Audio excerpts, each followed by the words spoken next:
Hello बच्चों। Class 7 में आज हम लोग इंग्लिश रीडर का लेसन 14 देखने चल रहे हैं।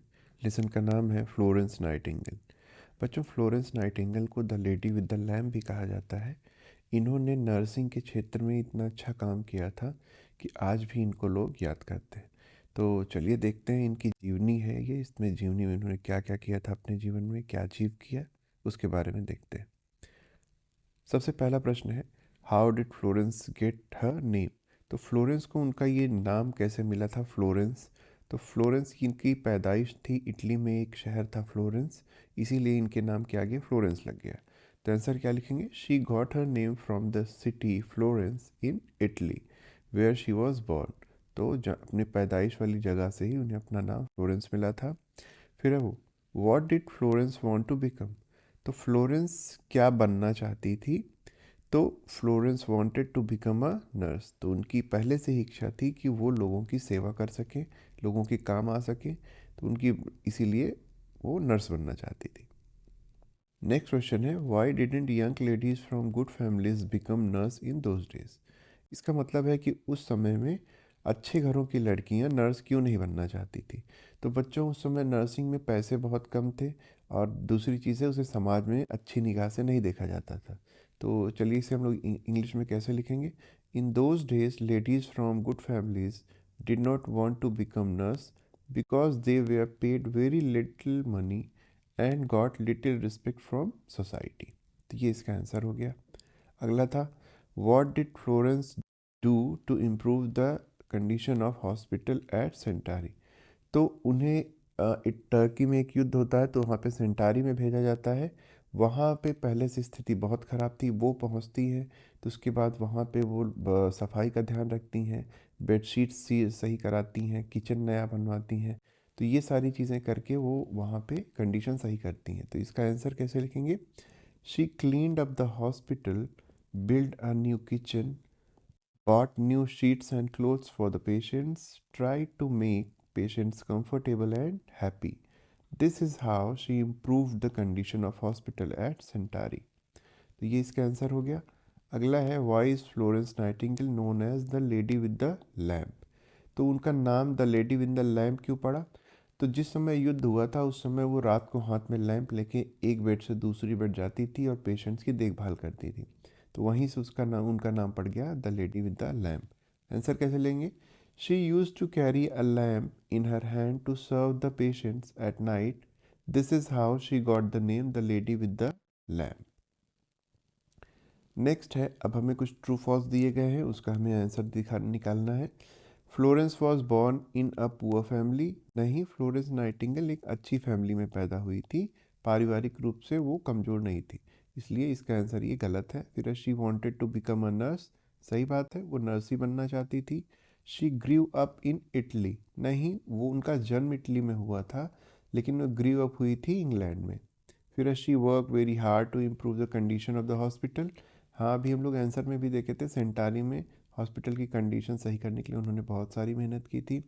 फिर she became the superintendent of the organisation care of the sick, और वो एक ऑर्गेनाइजेशन बना था, उसकी सुपरिटेंडेंट बनी थी, तो ये सही होगा।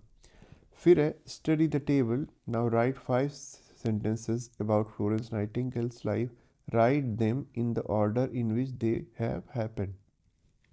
मतलब यहाँ पे टेबल दिया गया है और इससे आपको 5 सेंटेंसेस बनाने हैं, और उसका ऑर्डर होना चाहिए उनके बचपन से लेके उनकी मृत्यु तक के, यहाँ पे घटनाएं दी गई हैं। तो पहला क्या बना है, Florence was born in Italy.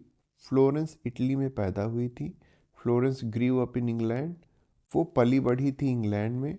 Florence learned about nursing in Germany, उन्होंने नर्सिंग की पढ़ाई की थी जर्मनी में। Florence serve the soldiers in the war in Turkey, Turkey में उन्होंने सोल्जर्स के वॉर में हेल्प की थी।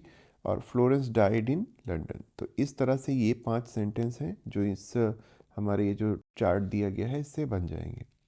फिर है वर्ड पावर है, यहाँ पे column A give you the name of the some countries, write a word for the citizens belonging to each country in column B, one has been done for you. मतलब यहाँ पे कुछ देश दिए गए हैं और इन देश में रहने वालों को कुछ नाम दिया जाता है। जैसे अमेरिका में रहने वालों को कहा जाता है अमेरिकन, तो ये हमारी बुक में दिया गया था, इसके आगे का हम लोगों को करना था।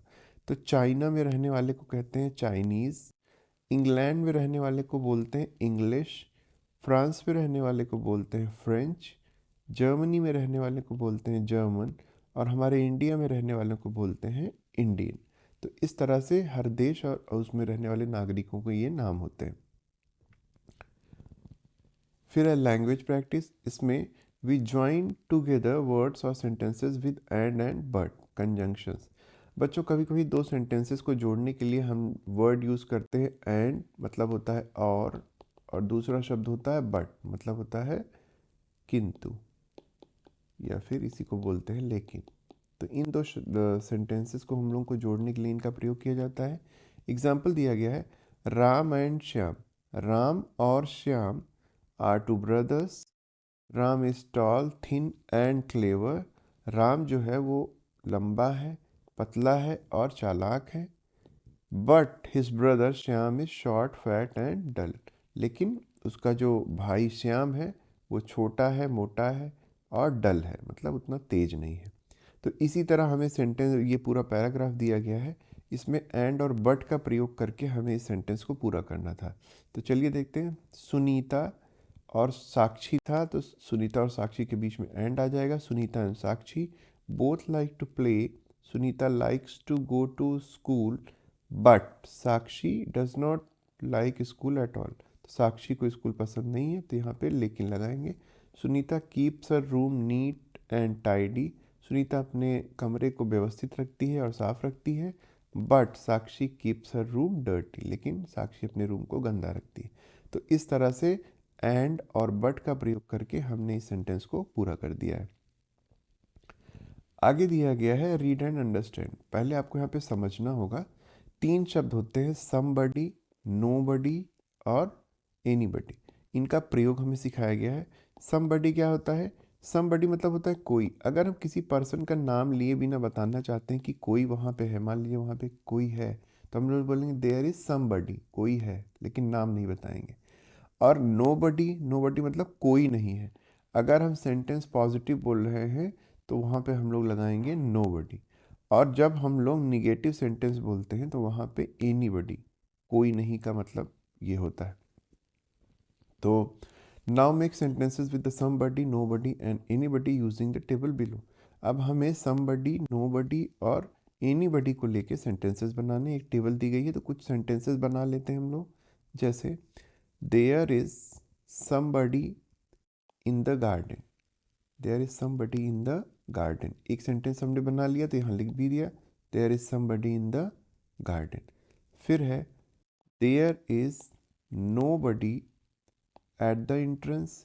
There is nobody at the entrance, ये दूसरा सेंटेंस हो गया। आपको बस इतना ध्यान रखना है कि जहाँ पे भी नॉट आएगा, निगेटिव सेंटेंस आएगा, निगेटिव सेंटेंस के साथ आपका एनीबडी ही आएगा। निगेटिव सेंटेंस के साथ एनीबडी आएगा। जैसे कि there isn't anybody near the door, वहाँ पे गेट के पास कोई नहीं है। तो इस तरह से हमने 5 सेंटेंस यहाँ पे बना दिए हैं। There is nobody in the class, there is somebody on the terrace, there isn't anybody near the door, there is nobody at the entrance, there is somebody in the garden. बच्चों इस तरह से हमारा ये chapter समाप्त होता है। ये चैप्टर्स आपको अगर हेल्प कर रहे हैं तो आप चैनल को सब्सक्राइब करिए, आपको ऐसे ही चैप्टर नए नए मिलते रहेंगे। अगले चैप्टर में हम लोग फिर मिलेंगे, तब तक आप लोग अपना ध्यान रखें।